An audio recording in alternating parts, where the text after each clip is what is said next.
hanya menargetkan Rusia untuk digembosi, NATO disebut-sebut juga ingin menggulingkan pemimpin Belarusia, Alexander Lukashenko. Lukashenko saat ini menjadi pendukung utama Rusia dalam menginvasi Ukraina sehingga dimusuhi oleh negara-negara barat. Untuk kepentingan tersebut, NATO dikabarkan memanfaatkan orang-orang buangan dari Belarusia yang ada di Polandia untuk melakukan kudeta di negara asalnya. Mereka saat ini sedang dilatih militer untuk memberontak. Menurut The Times, militan juga mungkin memainkan peran kunci dalam konflik Ukraina. Laporan pada hari Minggu berfokus pada sebuah kamp di dekat kota Poznan di Polandia yang dioperasikan oleh BIPOL. Kelompok mantan perwira dari Dinas Keamanan Belarusia yang melarikan diri dari negara tersebut setelah protes pada tahun 2020. Sesi pelatihan tempur serupa telah dilakukan di NATO selama berbulan-bulan dengan jumlah rekrutan dalam ratusan, klaim kepemimpinan BIPOL. The Times mengabarkan orang-orang yang direkrut di kamp pelatihan sebagai orang Belarusia biasa yang ingin menggulingkan pemerintahan Presiden Alexander Lukashenko sebagai tanggapan atas kampanye penyiksaan dan penahanan Stalisko yang hanya membungkam perbedaan pendapat di negara tersebut. Setelah pemilihan Presiden 2020, Belarusia menyaksikan protes massal terhadap masa jabatan baru Lukashenko, dengan orang-orang mengklaim bahwa pemungutan suara telah dicurangi untuk mencabut kemenangan kandidat oposisi Svetlana Tikhanovskaya. Sejak itu diperlakukan sebagai perwakilan rakyat Belarusia oleh AS dan sekutunya, dan saat ini berbasis di Lituania.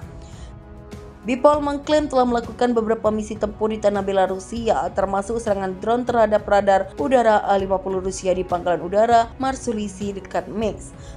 Lukashenko mengatakan para penyerang yang terlibat dalam insiden Februari telah direkrut oleh layanan khusus Kiev dan mencapai dari Ukraina Vladimir Zelensky sampah karena mungkin menyetujui atas insiden operasi tersebut.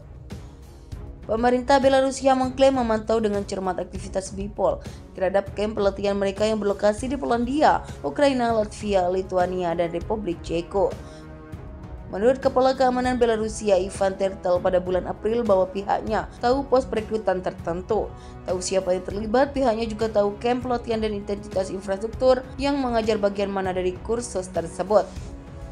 Kelompok tersebut menggunakan taktik teroris untuk membuka jalan bagi pemberontakan di Belarusia dan bertindak sebagai alat negara asing. Dalang yang sama adalah kekuatan pendorong dalam hal masalah geopolitik yang dimiliki tetangga Belarusia, kata pejabat senior itu. Unit-unit nasionalis Belarusia yang berperang untuk Ukraina dapat dikirim pulang untuk melakukan tindakan sabotase. Demikian diperingatkan oleh Wakil Menteri Luar Negeri Rusia Michael Golozin. Pejabat itu menyatakan keyakinannya bahwa Minsk akan dapat menggagalkan upaya tersebut, menambahkan bahwa Moskow akan membantu jika perlu.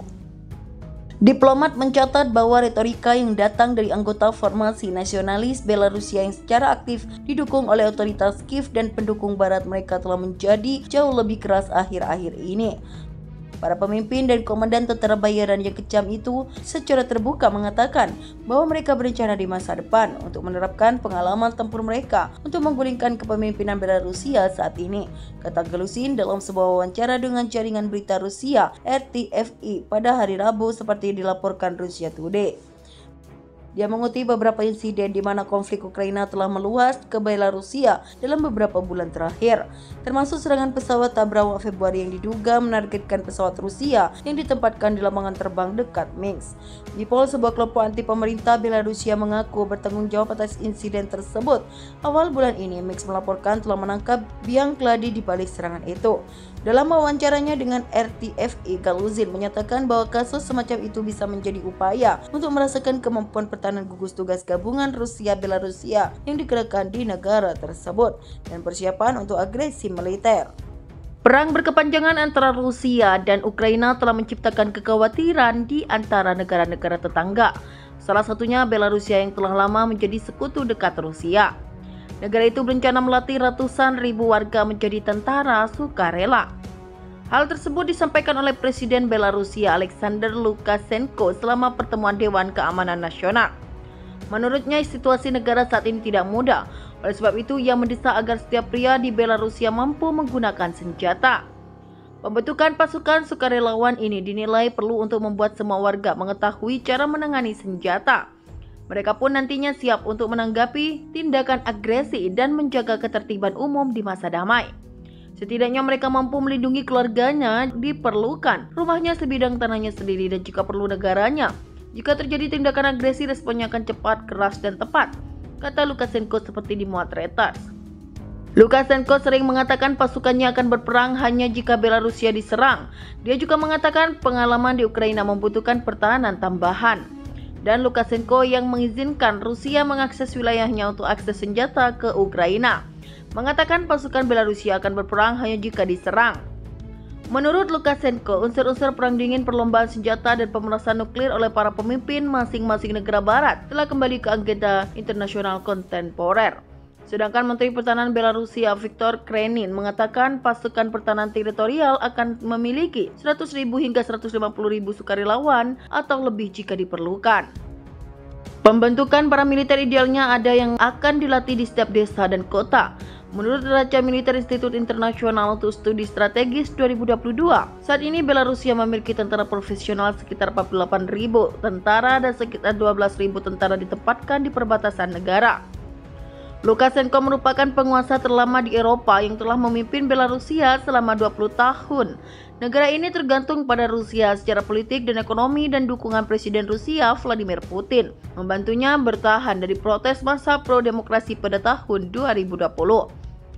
Ketergantungan tersebut telah memicu ketakutan di Kiev bahwa Putin akan menekan Lukashenko untuk bergabung dengan serangan darat baru.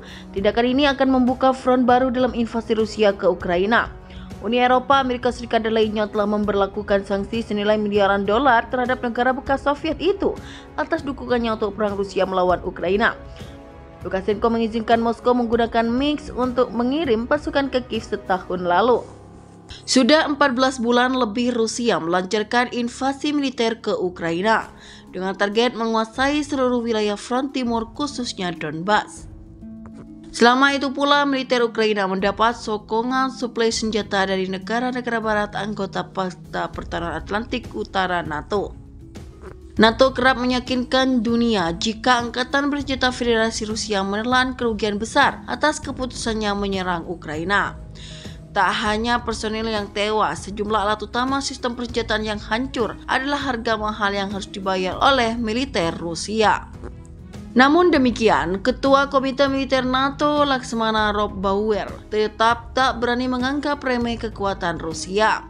Perwira tinggi Angkatan Laut Kerajaan Belanda ini berkaca pada sejarah dua perang dunia di mana Rusia berhasil bangkit dan keluar sebagai pihak pemenang.